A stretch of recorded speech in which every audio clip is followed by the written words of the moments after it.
신학의 정석 시리즈 6번째 시즌에서는 모세오경의 신학에 대해 알아보고 있습니다. 오늘은 마지막 시간으로서 신명기에 대해 살펴보도록 하겠습니다. 신명기에 관한 이번 강의는 신명기 서론, 신명기 제목, 신명기 구조, 신명기 신학, 신명기 결론의 순서로 진행됩니다. 신명기는 다음과 같이 육하 원칙에 따라 간략하게 정리할 수 있습니다. 신명기는 언제? 모세가 죽기 직전인 출애굽 후 40년 11월 1일에 어디서? 요단 동편 모압 땅에서 누가 누구에게? 모세가 출애굽 2세대들에게 무엇을? 하나님의 말씀을 어떻게? 설교 형식으로. 왜? 약속의 땅 가나안에서 우상 숭배하지 말고 오직 하나님만을 잘 섬기고 사랑하라고 유언처럼 남긴 말씀이라고 볼 수 있습니다. 정리하면 신명기는 가나안 땅에서의 삶이 어떠해야 하는지 모세가 이 세상의 삶을 마치기 전에 출애굽 2세대들에게 마지막으로 한 설교 모험이라고 할 수 있습니다. 이런 면에서 신명기는 사랑하는 동족을 위한 영적 거장의 유언이자 일종의 고별사라고 해도 과언이 아닙니다. 이제 신명기의 제목에 대해 살펴보도록 하겠습니다. 구약 성경의 원전은 히브리어로 되어 있습니다. 히브리어 구약을 가장 먼저 번역한 것이 헬라어입니다. 특이한 것은 히브리어 제목을 헬라어가 그대로 가져간 것이 아니라 나름대로 새로운 이름을 붙인 것입니다. 즉 구약 성경은 히브리어 제목과 헬라어 제목이 다릅니다. 그런데 신명기라는 제목은 그냥 제목에서 끝나는 것이 아니라 나름 신명기 전체를 조망할 수 있는 뜻을 가지고 있습니다. 여기에서는 히브리어 제목, 또 헬라어 제목, 우리말 제목에 담긴 신명기가 가지고 있는 신학적 의미를 살펴보도록 하겠습니다. 먼저 히브리어 제목입니다. 신명기의 히브리말 제목은 데바림입니다. 말씀들이라는 의미입니다. 말씀들이라는 제목은 첫 장 첫 구절로 제목을 대신하는 모세오경 책들의 제목 붙이는 관습에 따라 신명기 또한 1장의 첫 구절을 그대로 제목으로 삼은 것입니다. 이 말씀들이라는 신명기의 제목은 신명기의 특징을 잘 보여줍니다. 신명기는 무엇보다 모세가 선포한 말씀들의 모음입니다. 예언서처럼 하나님께로부터 직접 받은 계시가 아닙니다. 사무엘 상하와 열왕기 상하처럼 역사 기록도 아닙니다. 시편처럼 시나 기도도 아닙니다. 신명기는 그냥 말씀입니다. 신명기는 하나님께서 직접 선포하신 말씀이 아니라 시내산에서 하나님께서 출애굽 1세대에게 주신 율법을 모세가 해설하여 출애굽 2세들에게 전하는 하나님의 말씀입니다. 즉 신명기는 출애굽기부터 민수기까지 나오는 율법들을 다시 설명하는 내용입니다. 이것은 신명기 1장 5절이 잘 말씀해 줍니다. 모세가 요단 저쪽 모압 땅에서 이 율법을 설명하기 시작하였더라. 이런 측면에서 신명기의 히브리어 제목 데바림 즉 말씀들은 신명기의 성격을 잘 드러낸다고 할 수 있습니다. 신명기는 헬라어로 듀테로노미온입니다. 이 명칭은 어휘적으로 두 번째라는 단어와 법이라는 단어의 합성어로 두 번째 법이라는 의미입니다. 헬라어 구약성서가 히브리어 구약성서 신명기 17장 18절에 이 율법서의 등사본이란 뜻의 미신의 하토라라는 구절을 잘못 번역함으로써 생겨난 명칭입니다. 즉 율법책을 두루마리에 옮겨 적는다는 히브리어를 두 번째 법이라는 헬라어로 잘못 번역한 것입니다. 그럼에도 불구하고 헬라어 제목은 결과적으로 신명기라는 책 속에 어떤 내용이 기록되어 있는지 적절히 드러냅니다. 히브리어의 데바림, 말씀들이라는 제목을 헬라어 듀테로노미온 두 번째 법으로 옮김으로써 신명기라는 책이 모세오경의 구조 속에서 두 번째 법에 해당되는 자리에 있음을 적절히 표현하고 있는 것입니다. 그렇다면 무엇이 첫 번째 법일까요? 헬라어 성경에서 모세오경의 맨 마지막 책인 신명기를 굳이 두 번째 법이라고 소개하는 이유는 무엇일까요? 신명기가 두 번째 율법인 것은 신명기에서는 시내산에서 받은 하나님의 가르침을 첫 번째 율법으로 전제하기 때문입니다. 이 시내산에서 하나님께 주신 첫 번째 율법은 출애굽기 19장 1절부터 민수기 10장 10절에 아주 자세히 나와 있습니다. 사실 이 부분은 모세오경의 중심에 해당됩니다. 시내산에서 이스라엘 백성들은 불과 1년밖에 머물지 않았지만 이곳에서 주신 하나님의 말씀은 출애굽기 절반, 레위기 전부, 민수기 3분의 1이 포함되어 있을 정도로 모세오경에서 가장 많은 지면을 차지하고 있고 그만큼 중요한 위치를 차지하고 있습니다. 이 부분이 모세오경뿐만 아니라 구약성경 전체의 전제이자 핵심입니다. 신명기는 시내산에서 받은 하나님의 가르침과 율법을 해석하는 책입니다. 따라서 모세오경 속에서 시내산 범이 제1법이고 신명기는 제2의 법이라는 것입니다. 신명기는 모세에 의해 다시 해석되어 듣는 율법인 셈입니다. 여기에서 가장 중요한 것 중 하나는 듣는 주체가 완전히 바뀌었다는 겁니다. 시내산에서의 청중이 출애굽 1세대였다면 신명기에서의 청중은 출애굽 2세대입니다. 그래서 모세는 변화된 청중에 맞게 하나님의 율법을 설명해야 했습니다. 그렇지만 대부분 시내산에서의 말씀과 유사하고 무엇보다 근본 정신은 완전히 똑같습니다. 이런 의미에서 신명기는 시내산의 법을 계승하고 해석한 듀테로노미온 두 번째 법이라고 할 수 있습니다. 따라서 신명기의 헬라어 제목도 신명기의 성격을 잘 드러낸다고 할 수 있습니다. 우리말 신명기라는 제목은 헬라어 제목을 기원으로 하고 있습니다. 신명기에서 한자 신은 거듭되다, 되풀이하다라는 뜻이고 명은 계명, 말씀, 법이라는 뜻입니다. 따라서 우리말 신명기는 되풀이된 말씀이라는 뜻입니다. 이런 의미에서 신명기는 바로 거듭 강조하여 들려주는 계명이라 할 수 있습니다. 이것은 헬라어 제목이 갖는 의미와 유사합니다. 따라서 우리말 제목인 신명기도 모압 평지에서 출애굽 2세대에게 시내산 율법을 새롭게 가르치는 모세의 해석을 담고 있는 이 책의 내용을 잘 드러내고 있는 셈입니다. 이렇게 신명기의 이름들을 살펴보면 이 책의 저작 의도를 미리 엿볼 수 있습니다. 신명기의 히브리어 제목이든 헬라어 제목이든 우리말 뜻이든 공통적인 것은 말씀들이라는 겁니다. 즉 하나님의 말씀들이 신명기 중심에 있다는 겁니다. 그래서 시내산에서 하나님께서 주신 말씀이 신명기의 가장 중요한 전제임을 알 수 있습니다. 이제 신명기가 어떻게 구성되어 있는지 그 구조에 대해 살펴보도록 하겠습니다.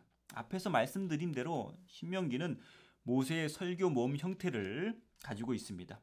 모세의 설교는 세 부분으로 나누어 볼 수 있습니다. 즉 1장부터 30장까지 모세가 설교 3편을 합니다. 첫 번째 설교는 1장 1절부터 4장 43절까지입니다. 두 번째 설교는 가장 긴 부분으로서 4장 44절부터 28장까지입니다. 세 번째 설교는 모압 언약이라고 불리는 29장과 30장입니다.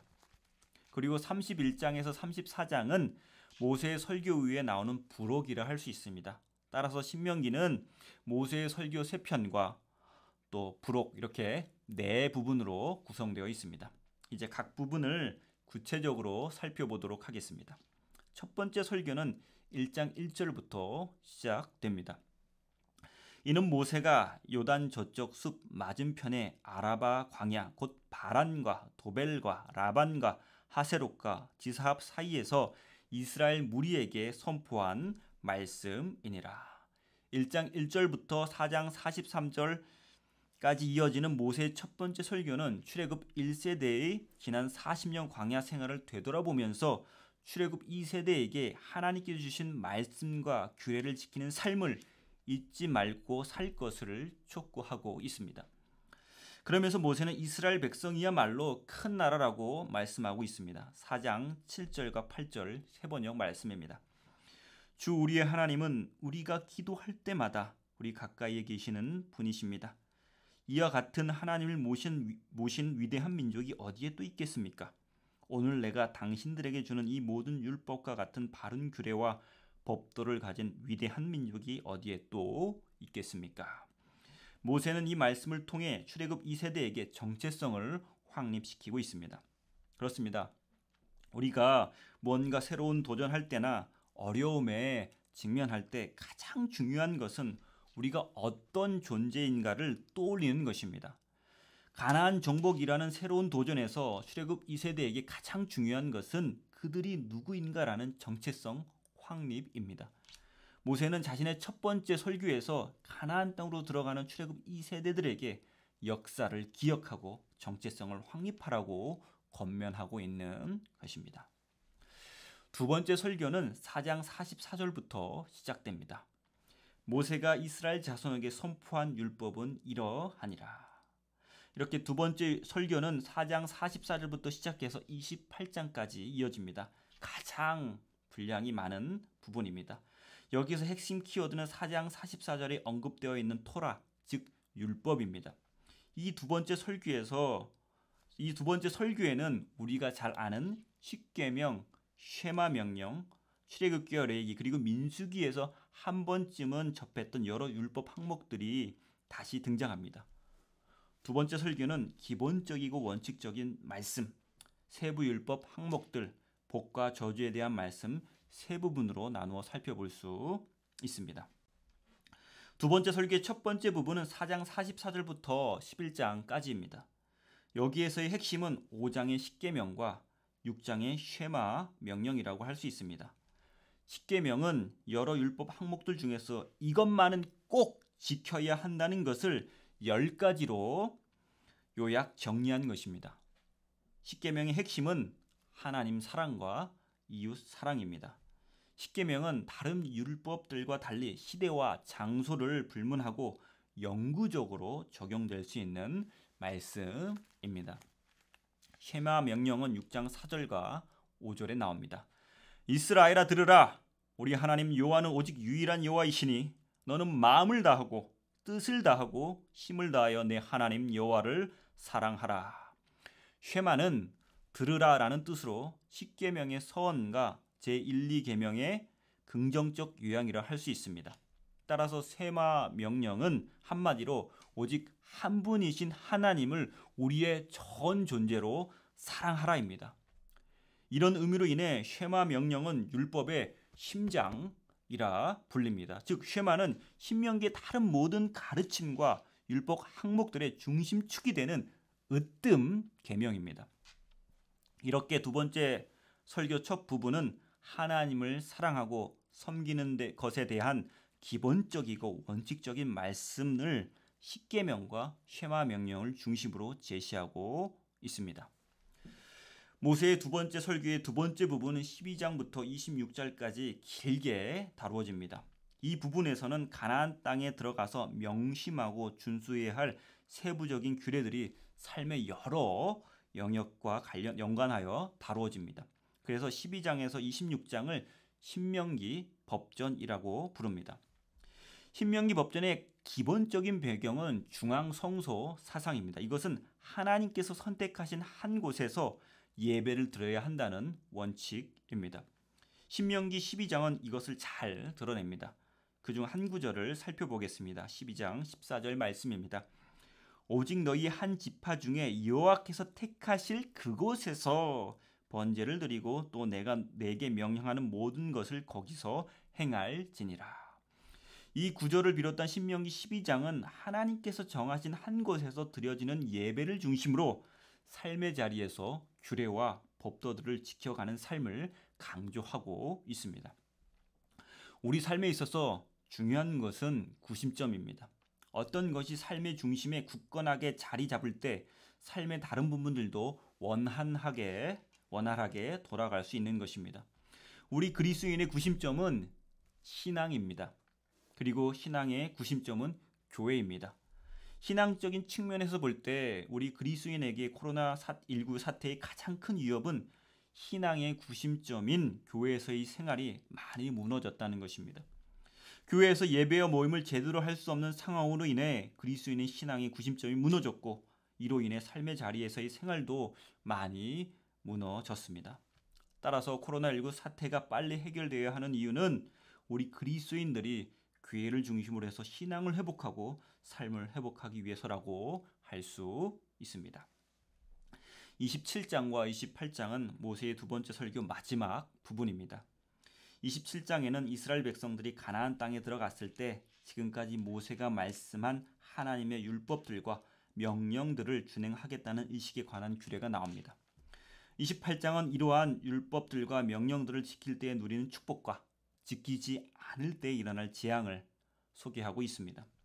여기서 모세는 축복과 저주는 하나님의 말씀에 대한 순종 여부에 달려 있음을 분명하게 말씀하고 있습니다.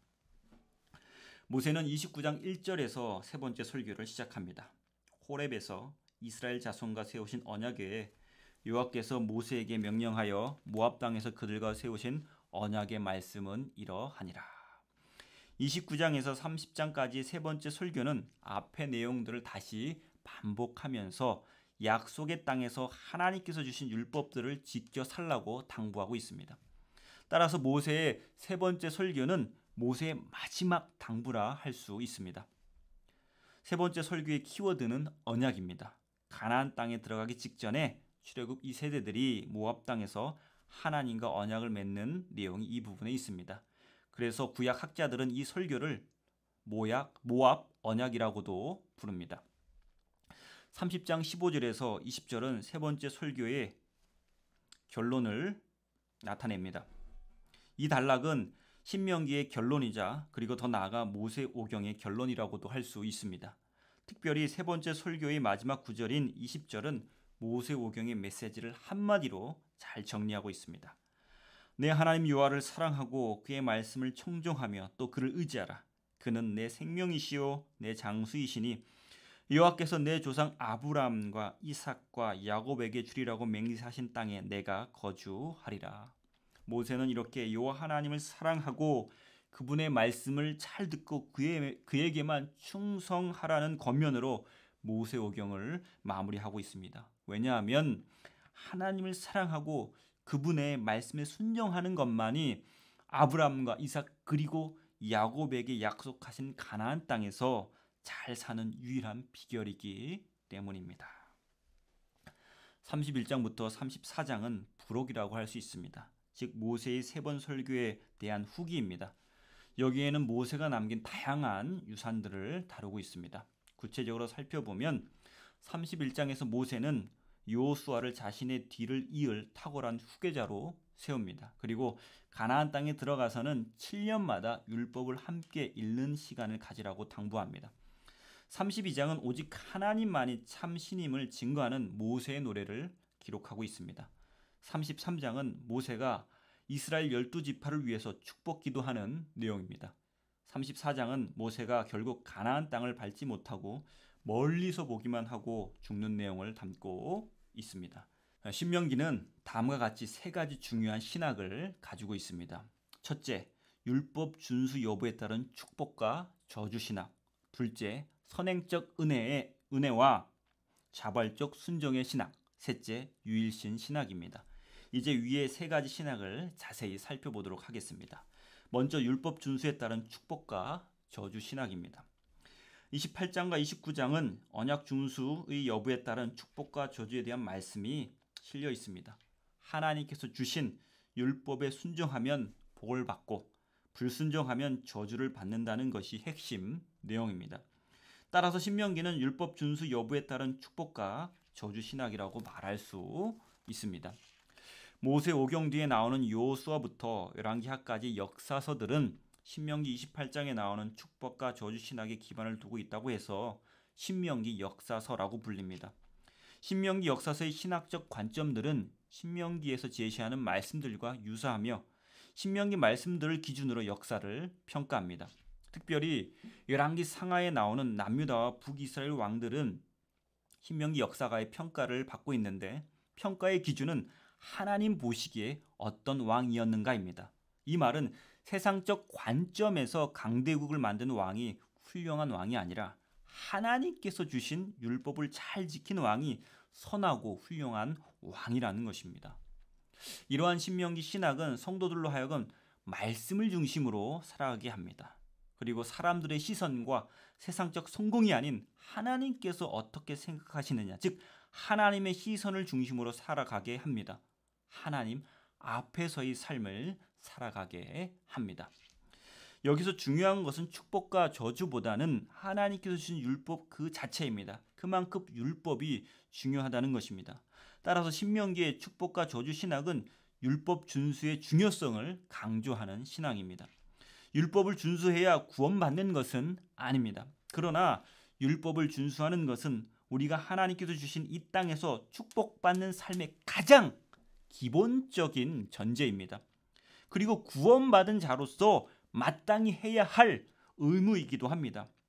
형통의 삶의 기본적인 전제와 하나님 백성이 마땅한 의무인 율법 준수는 예수 그리스도를 통해 오직 은혜로 받은 구원을 지켜주고 구원에 대한 확신을 강화시킵니다. 두 번째로 선행적 은혜와 자발적 순종의 신학입니다. 하나님께서는 다른 민족이 아닌 이스라엘을 왜 선택하셔서 언약을 맺고 땅을 선물로 주셨을까요? 뭔가 이스라엘에게 특별한 것이 있어서 선택하셨을까요? 바울 당시 유대인들은 그렇게 생각한 것 같습니다. 그들은 하나님께서는 이스라엘 조상 아브라함이 뭔가 특별해서 선택하셨다고 믿었습니다. 즉 하나님께서 아브라함을 선택하신 것은 아브라함이 도덕적으로나 영적으로 뛰어난 사람이었기 때문이라는 것입니다. 그래서 이스라엘 민족은 이방 민족을 지옥의 땔감으로 여기고 자신들만이 하나님의 선택된 백성으로 여겨 교만했습니다. 그러나 신명기 7장 6절에서 8절은 바울 당시 유대인들과 다르게 말씀하고 있습니다. 너는 여호와 내 하나님의 성민이라. 내 하나님 여호와께서 지상 만민 중에서 너를 자기 기업의 백성으로 택하셨나니 여호와께서 너희를 기뻐하시고 너희를 택하심은 너희가 다른 민족보다 수요가 많기 때문이 아니니라. 너희는 오히려 모든 민족 중에 가장 적으니라. 여호와께서 다만 너희를 사랑하심으로 말미암아 또는 너희의 조상들에게 하신 맹세를 지키려 하심으로 말미암아 자기의 권능의 손으로 너희를 인도하여 내시되 너희를 그 종되었던 집에서 애굽 왕 바로의 손에서 속량하셨나니. 7절 말씀처럼 이스라엘 백성은 다른 민족들보다 그 수요도 적은 약한 민족이었습니다.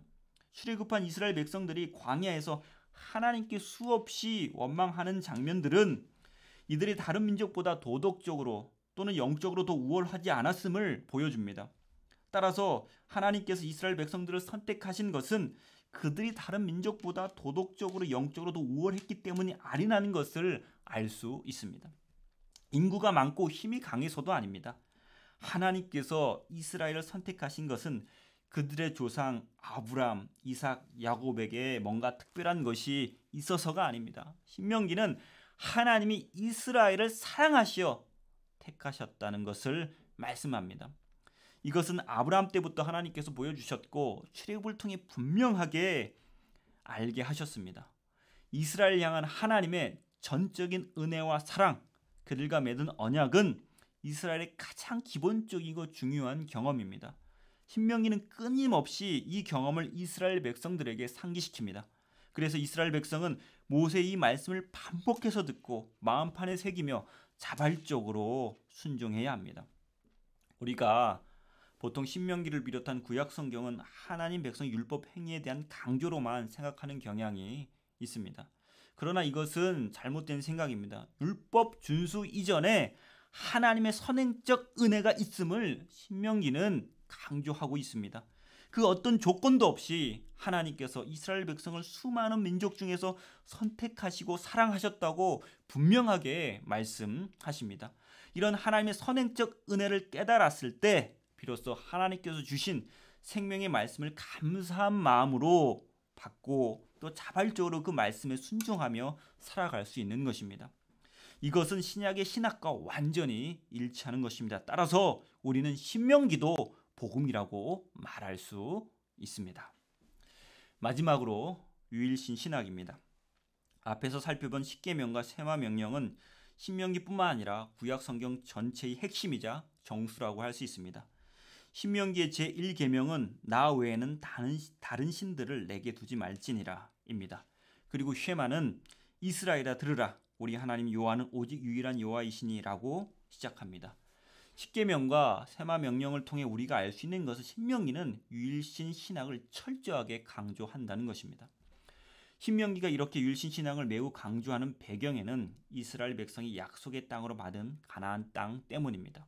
가나안 민족들은 이스라엘이 가나안에 정착하기 오래전부터 가나안 땅에서 자신들의 종교와 문화를 이루며 살았습니다. 그런데 그들의 종교와 문화는 하나님에 대한 신앙과 상극입니다. 가나안 민족들은 다신교를 바탕으로 한 문화를 구축하며 살았습니다. 이들의 종교와 문화는 하나님 보시기에 음란하고 폐역했습니다.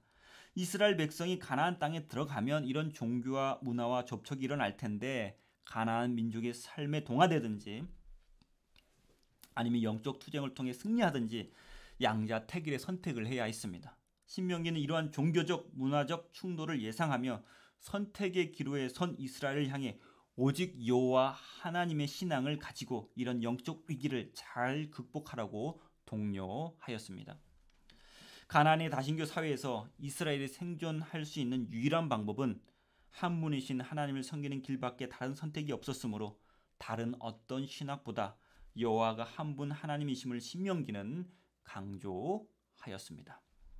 종교다원주의와 제물로 대표되는 온갖 우상이 판을 치는 오늘날에도 신명기가 강조하는 유일신 신앙은 우리 그리스도인들에게 너무나 중요합니다. 오늘 강의를 정리하도록 하겠습니다. 다시 말씀드리지만 신명기는 모세의 설교들을 묶어놓은 책입니다. 신명기는 하나님의 백성으로 부름받은 자들이 약속의 땅에서 어떤 삶을 살아야 되는지를 일깨워주는 책입니다. 모세는 신명기에서 하나님께 주신 말씀을 듣고 지키는 것, 곧 토라에 순종하는 삶을 살아가는 것이 가나안 땅을 은혜로 받는 하나님의 백성의 마땅한 도리라고 말씀하고 있습니다. 신명기는 하나님의 말씀을 단지 듣는 것으로 그쳐서는 안 된다고 강조하고 있습니다. 신명기에서 모세는 하나님의 말씀을 듣는 자는 누구나 그것을 지키고 행하는 데까지 나아가야 된다고 반복적으로 선포하고 있습니다. 모세는 자신의 모든 설교를 통해 하나님의 선행적인 은혜에 대한 응답으로 하나님의 율법에 대한 자발적인 순종을 호소하고 있습니다. 따라서 신명기를 한마디로 요약하면 이스라엘 백성들아 하나님의 은혜를 기억하며 하나님의 말씀들을 듣고 준행하라입니다. 모세는 신명기를 통해 오늘날 우리 그리스도인들에게 말씀하고 있습니다. 오직 유일하신 여호와 하나님만을 섬기고 사랑하라. 네, 강의를 들으신 후에 우리 신명기 말씀을 처음부터 자세히 읽어보시기 바랍니다. 그리고 하나님의 사랑의 음성을 마음 깊이 새기고 그 사랑에 감사하는 마음으로 하나님 말씀을 잘 지켜 행하는 성도 여러분 되시기를 바랍니다. 네, 7월 한 달 동안 이렇게 모세오경 신학 창세기부터 신명기까지 우리 잘 들어주신 성도 여러분 감사드립니다. 이 모세오경의 신학이 여러분 삶에 큰 유익을 주고 또 여러분이 경건 생활하는데 많은 도움을 주리라 믿습니다. 네, 기도하겠습니다. 7월 한 달 동안 모세오경을 철저하게 공부하게 하신 감사드립니다. 이 시간들이 단지 지적 만족감으로 끝나는 것이 아니라 우리를 향한 하나님의 사랑을 다시 한번 깊이 되새기며 감사하는 마음으로 하나님의 말씀에 순종하며 살아가는 복된 계기가 되게 하여 주시옵소서. 그래서 하나님께서 주신 생명의 말씀에 순종함으로 말미암아 악한 세력과의 영적 전쟁에서 늘 승리하며 살아가는 성도들 되게 하여 주시옵소서. 오직 여호와 하나님만이 유일하신 신이시고 참 신임을 믿습니다. 모든 말씀 우리 주 예수 그리스도 이름으로 기도드립니다. 아멘.